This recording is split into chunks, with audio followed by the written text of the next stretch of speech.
Zdravo, sva študenta s fakultete za socialno delo. Se pravi, pri nas faks traja nekako 4 leta. Da priješ na naš faks, potrebuješ približno 65 do 70 točk. Opraviti moraš maturo ali pa če narediš poklicno maturo, še 5. predmet, ki mora biti, se pravi, angleščina ali pa zgodovina.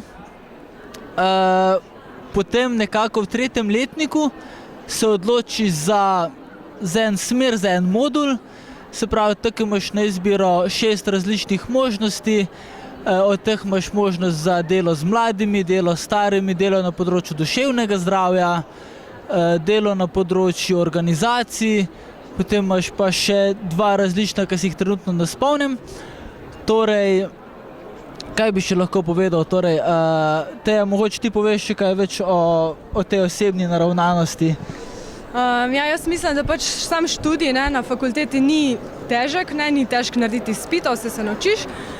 Menim pa, da je pač zelo pomembno, da si pač taka oseba, da ti to leži, se pravi, da si v bistvu empatičen človek, da ti znaš razumeti človekovo stisko, da se mu znaš približati in hkrati oddaliti in delati pač skupaj z njim za neke fajne izide za njega. Ne vem. Ja, se pravi, naš faks se predvsem od tega loči nekako od drugih, da mi res poskušamo pristopiti k uporabniku in izvirati iz njega. Se pravi, da pri njemu iščemo nekako vzvode, s katerih lahko potem raste naprej in naredi nekako prvi možni korak k boljšemu cilju.